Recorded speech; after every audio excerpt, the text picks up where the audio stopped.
Good morning friends. आज का हमारा टॉपिक ऑर्गेनिक केमिस्ट्री से रिलेटेड है।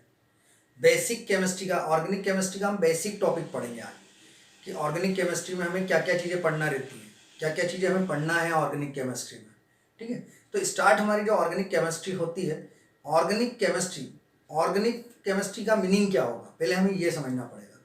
जहाँ कार्बन हाइड्रोजन के एटम्स मिलके ये कंपाउंड्स बनाएंगे, जहाँ कार्बनिक कंपाउंड्स हमें ज़्यादा पढ़ाई करना पड़े, जहाँ हम कार्बनिक कंपाउंड्स की स्टडी करते हैं, कार्बन से रिलेटेड सारी चीज़ें हमें पता हो, है ना। कार्बनिक कंपाउंड्स जहाँ अवेलेबल हो उसे हम ऑर्गेनिक केमिस्ट्री कहते हैं। वो कार्बन जो है फिर हाइड्रोजन से, ऑक्सीजन से, अलग अलग चीज़ों से मिलकर रिएक्ट करता है। पर इन सब चीज़ों से पहले हमें कुछ चीज़ें पढ़ना पड़ेगी। क्या हुआ कि जब ऑर्गेनिक कंपाउंड्स की बात चली तो आज से 200 साल पहले, हम हिस्ट्री में बात करें 200 साल पहले, जब क्योंकि ऑर्गेनिक कंपाउंड्स क्या है, जितने भी आपकी आंखों के सामने वस्तुएं हैं वो सब में ऑर्गेनिक कंपाउंड अवेलेबल है। उसके बगैर वो चीज़ें बन ही नहीं सकती। वो आप कुछ भी देख लो, आपके सामने जितनी टेबल, किताब, जो भी चीज़ें रखी हुई है, जो आपकी आंखों के सामने आ रही है, ये सब ऑर्गेनिक कंपाउंड्स है। तो मतलब ये बहुत इंपॉर्टेंट कंपाउंड था, इसी से सारी चीज़ें बनी। तो ये इतना इंपॉर्टेंट क्यों है, एक ये जानने वाली बात है। ये बनता कैसे है, ये जानने वाली बात है। इससे क्या क्या फ़ायदे लिए जा सकते हैं, ये क्या क्या रिएक्शन करता है, ये सारी चीज़ों की स्टडी करना मतलब एक बहुत वास्ट और एक बहुत बड़ा पार्ट है ये, जिसे हमें पढ़ना होगा ऑर्गेनिक केमिस्ट्री में। ठीक है, तो इसकी बात जब हम स्टार्ट करें तो सबसे पहले स्टार्टिंग से स्टार्ट करते हैं। तो 200 साल पहले क्या हुआ जब ऑर्गेनिक कंपाउंड सबसे पहली बार पहचान में आया, तो लोगों का ऐसा मानना था कि यार ऑर्गेनिक कंपाउंड को बनाया नहीं जा सकता, सिंथेसाइज नहीं किया जा सकता, आर्टिफिशियली इसे लेबोरेटरी में प्रोड्यूस नहीं किया जा सकता। 200 साल पहले ऐसी सोच थी। क्यों? क्योंकि इसके पीछे एक वाइटल फोर्स वर्क कर रहा था। अब वाइटल फोर्स क्या होता है, जैसे अपन बोलते हैं ना भगवान एक अदृश्य शक्ति होती है, इनविजिबल पावर जो वर्क करती है। जैसे आप एक पानी ले लो, पानी को रखो कई दिनों तक वो सड़ता है, उसके अंदर क्या आ जाते हैं, कुछ ना कुछ कीड़े आ जाते हैं, ऑटोमेटिक तैरने लगते हैं। उनको पैदा करना पड़ता है क्या? हम उन्हें पैदा करते हैं क्या, बनाते हैं क्या? नहीं, वो ऑटोमेटिक पैदा हो जाते हैं। ठीक है, ऐसे ही ऑर्गेनिक कंपाउंड भी एक वाइटल फोर्स के कारण ऑटोमेटिकली बन जाते हैं। ऐसा माना जा रहा था 200 साल पहले। कितने साल पहले? 200 साल पहले ऐसा माना गया कि ऑर्गेनिक कंपाउंड जो है उनके पीछे एक वाइटल फोर्स वर्क करता है। ठीक है, इनके पीछे फोर्स की वजह से ऑर्गेनिक कंपाउंड्स। लेकिन 1828 में होलर नाम के एक साइंटिस्ट हुए, उन्होंने बोला यार अगर इसको हम बना नहीं सकते, डायरेक्ट ऑर्गेनिक कंपाउंड नहीं बना सकते, तो कहीं ना कहीं तो ये होता होगा जिसमें से इसको निकाल सकते हैं, अलग तो किया जा सकता है ना। तो उन्होंने क्या करा, एक इनऑर्गेनिक कंपाउंड लिया, एक इनऑर्गेनिक अकार्बनिक कंपाउंड लेकर, इनऑर्गेनिक कंपाउंड लेकर उसमें से ऑर्गेनिक कंपाउंड अलग कर दिया लेबोरेटरी में। ये तो पॉसिबल था, बनाया नहीं जा सकता लेकिन किसी में से निकाला तो जा सकता था।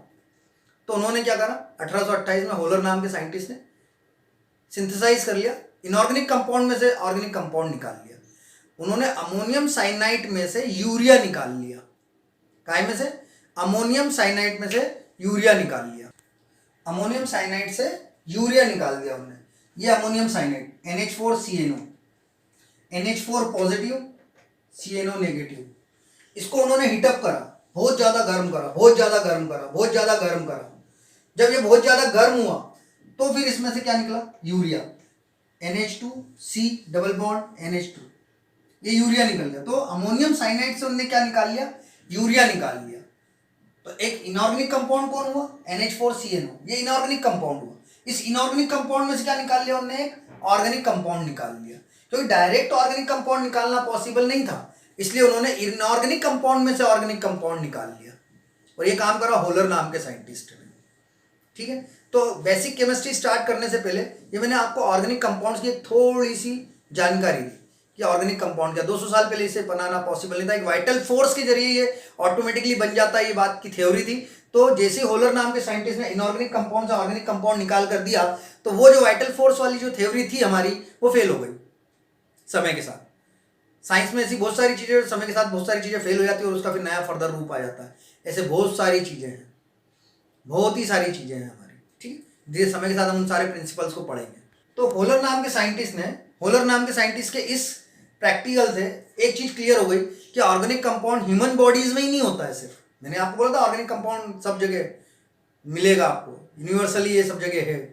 तो ह्यूमन बॉडीज में भी ऑर्गेनिक कंपाउंड है, तो सिर्फ ह्यूमन बॉडीज में ही ऑर्गेनिक कंपाउंड ऐसा नहीं है, ये सब जगह अवेलेबल है। ये बात किसने बता दी? होलर नाम के साइंटिस्ट ने। कैसे बता दी? इनऑर्गेनिक कंपाउंड से ऑर्गेनिक कंपाउंड निकाल कर दे दिया और ये बात सिद्ध हो गई, प्रूव हो गई। ठीक है, स्टार्ट। तो आप बात को आगे बढ़ाएं हम। बेसिक केमिस्ट्री कहाँ से बात स्टार्ट होगी केमिस्ट्री की? मैटर से। क्या होता है भाई मैटर? क्या समझते हैं हम मैटर से? जितना जो कुछ सामने दिख रहा है ना भाई, ये प्लास्टिक, लोहा, ये सब मैटर है। वाटर, गैस, ये टाइप भी आ जाता है ना। तो मैटर मतलब कि जो सामने आंखों के सामने जो दिख रहा है, जो सब चीजें हैं, वो सब क्या है? वो सब हमारी मैटर है। आंखों के सामने जो कुछ हमें सब दिख रहा है वो सब हमारा मैटर है। ठीक है, मैटर का मतलब हमारे को समझ में आ गया कि जो मैटर के बारे में अगर हम बात करने जाए, जिनके अंदर मास होता है, जो स्पेस ऑक्यूपाई करती हैं, है ना, जिनमें वॉल्यूम होता है, ये सब हमारे क्या है? मैटर्स हैं। स्पेस ऑक्यूपाई करने वाली चीजें, जिनमें वजन हो, वेट हो, जिनमें वॉल्यूम हो, लेंथ, ब्रीथ और हाइट, स्पेस ऑक्यूपाई, है ना। तो जिनमें वेट हो, स्पेस ऑक्यूपाई करती हो, मास हो, ये सब हमारे मैटर्स कहलाते हैं। ठीक है, मैटर के टाइप होते हैं, फिजिकल मैटर होता है और एक केमिकल मैटर होता है। मैं आपको बताऊं, फिजिकल मतलब जो होता है जो हम आंखों से देख लेते हैं। केमिकल मतलब उसको अंदर जाकर समझना पड़े, जिसके बारे में अंदर जाके समझना पड़े कि ये बना कैसे, किन चीजों से मिलकर बना है। तो जब अंदर जाकर किसी चीज को पढ़ना पड़े तो केमिकल हो जाता है, और ऊपर से देख देख के बता देते हैं जब हम, तो वो फिजिक्स हो जाता है, वो फिजिकल चीजें हो जाती हैं। ठीक है, किसी व्यक्ति को देख के आपने बता दिया लंबा है, पर अब आप जानने गए कि वो लंबा क्यों है, उसकी फैमिली बैकग्राउंड क्या है, उसके भैया बायोलॉजिकल रीजंस जानने गया, तो केमिस्ट्री हो गई। अंदर जाके आपने कोई क्या, किस वजह से उसकी हाइट ज्यादा है, पर ऊपर देखने पे वो हाइटेड दिख रहा है आपको। ठीक है, कोई स्मॉल है, शॉर्ट हाइट है, तो देख के बता दिया आपने, देख के बताया, ये फिजिकली ऑब्जर्व करना होगा। अब उसके अंदर की चीजों को समझने के लिए आपको अंदर गए तो वो केमिस्ट्री हो जाती है। तो ऐसे यहाँ पर फिजिकल और केमिकल दो तरीके से हमारा मैटर बढ़ता है। ठीक है, हम फिजिकल की बात करें तो फिजिकल के तीन टाइप होते हैं, सॉलिड, लिक्विड और गैस। तीन टाइप होते हैं हमारे फिजिकल मैटर के, solid, liquid and gas. Solid ठोस, लिक्विड तरल, है ना, ठीक है, द्रव्य, और ये जो होता है वो हमारा गैस होता है। ये जिन अपन एक चीज, कोई भी सॉलिड अगर बना, जैसे मान लो कि लोहा है, तो लोहा काहे से बनेगा? प्लास्टिक के कणों से मिलकर तो लोहा बनेगा नहीं, लोहा अपने कणों से मिलकर बनेगा। कोई एक परिवार जब बनता है तो उसमें उसी के सदस्य होते हैं। ठीक है, तो उन्हें कंस्टिट्यूएंट पार्टिकल्स बोलते हैं। तो ये सॉलिड जो होता है वो अपने कंस्टिट्यूएंट पार्टिकल्स होते हैं। सॉलिड के अंदर के कंस्टिट्यूएंट पार्टिकल्स जो होते हैं जिनसे मिलकर बना होता है बहुत क्लोज होते हैं, बहुत पास पास होते हैं। इसलिए सॉलिड जो होता है बिल्कुल एकदम फेंक के मार तो लग जाए किसी को, खून निकल जाए, क्योंकि कंस्टिट्यूएंट पार्टिकल्स बहुत पास पास होते हैं इसके अंदर। लिक्विड के अंदर कंस्टिट्यूएंट पार्टिकल्स थोड़े से दूर दूर होते हैं, और गैस के अंदर उससे भी दूर होते हैं। यहाँ सबसे पास होते हैं, उससे थोड़े दूर होते हैं, और ये सबसे दूर होते हैं। ठीक है, इन कंस्टिट्यूएंट पार्टिकल्स के बीच एक्चुअल में एक इंटरमोलिकुलर फोर्स लग रहा होता है। इन कंस्टिट्यूएंट पार्टिकल्स के बीच एक इंटरमोलिकुलर फोर्स लग रहा होता है। इंटरमोलिकुलर फोर्स का मतलब होता है the force of attraction between the same molecules. The force of attraction between the same molecules, एक ही तरीके के कणों के बीच लगने वाला आकर्षण बल। ठीक है, ये फोर्स ऑफ अट्रैक्शन जो है इसको अपन ने इंटरमोलिकुलर फोर्स बोल दिया। ठीक है, तो सॉलिड के अंदर का इंटरमोलिकुलर फोर्स सबसे ज्यादा होता है, लिक्विड के अंदर का उससे कम होता है, और गैस का लिक्विड से भी कम होता है। ठीक है, तो अगर मैं इस इंटरमोलिकुलर फोर्स को समझाने जाऊं तो इंटरमोलिकुलर फोर्स ऑफ सॉलिड ये ज्यादा, फिर इंटरमोलिकुलर फोर्स ऑफ लिक्विड ये कम, किससे? इससे कम। ठीक है, ये जिधर खुलता है उधर ज्यादा, जिधर बंद होता है उधर कम, तो इससे कम। फिर इससे कम किसका? इंटरमोलिकुलर फोर्स गैस का। इंटरमोलिकुलर फोर्स किसका? गैस का, वो उससे भी कम। ये एक तरीका है इसको समझने का भैया। इंटरमोलिकुलर फोर्स ऑफ सॉलिड वो सबसे ज्यादा होगा, फिर उससे कम लिक्विड का होगा, और उससे कम किसका होगा? गैस का होगा। ठीक है, हाँ भैया, अब बात को आगे बढ़ाएं। ये हमने पढ़ लिया, सॉलिड, लिक्विड, गैस हो गया हमारा। इस तरफ जब आए तो प्योर सब्सटेंस, और एक होता है मिक्सचर। नाम से पता है, सब मिला दो, अलग अलग चीजें सब मिला दो तो वो मिक्सचर हो जाएगी, अलग अलग टाइप की चीजें मिला दो। लेकिन प्योर सब्सटेंस मतलब क्या? से उसी की सारी चीज होना, कोई और चीज अलग से नहीं शामिल होना।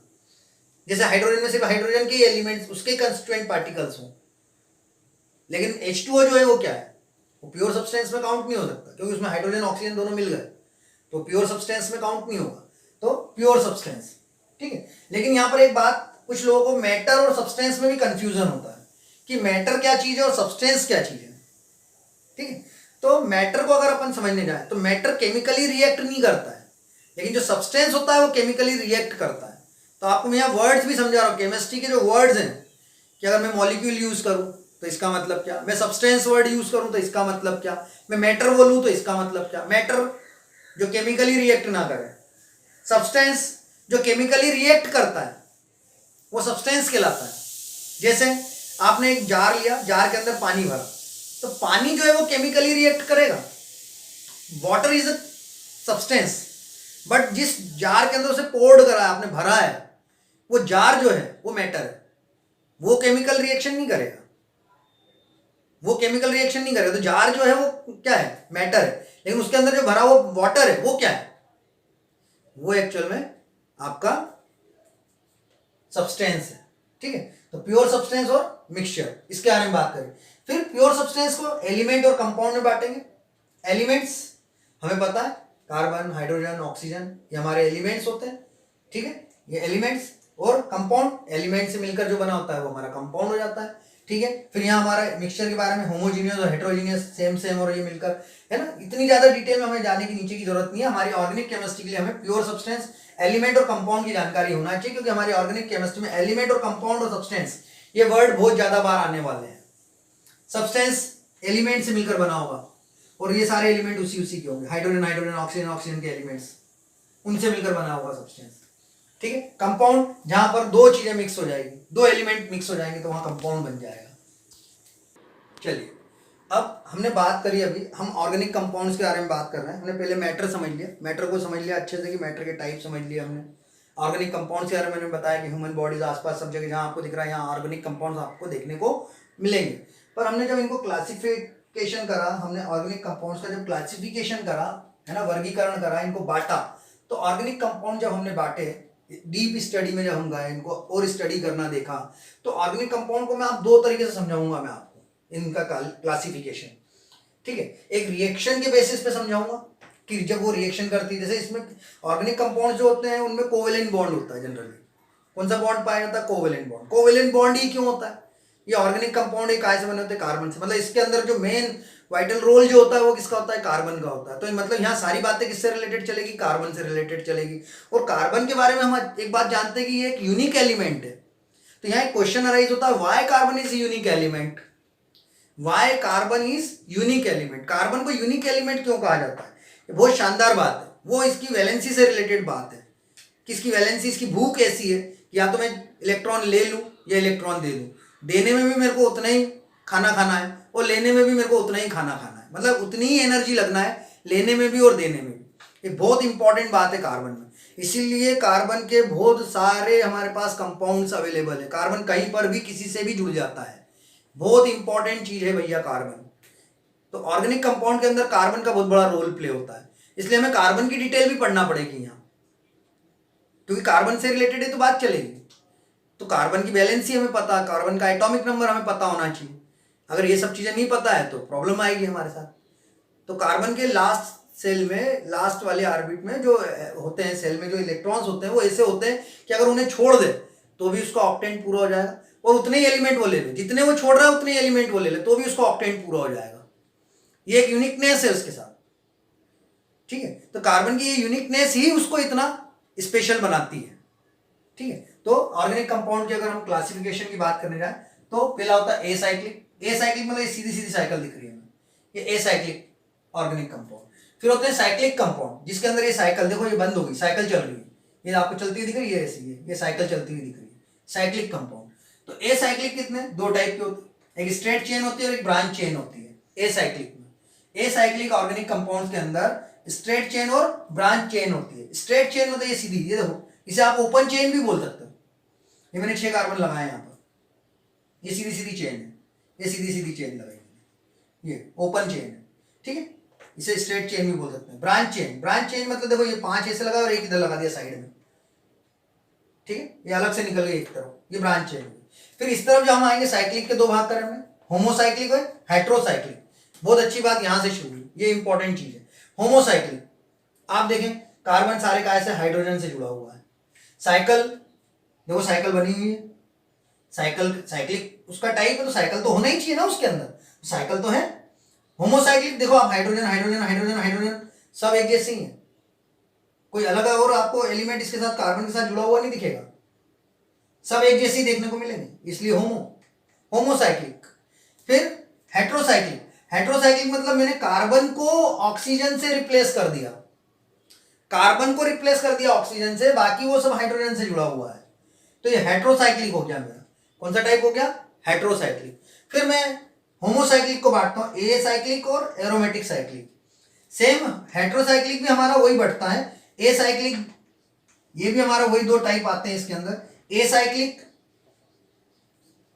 ठीक है, और एरोमेटिक साइक्लिक, ये होता है। ये दो टाइप इधर भी आते हैं, ए साइक्लिक और एरोमेटिक साइक्लिक।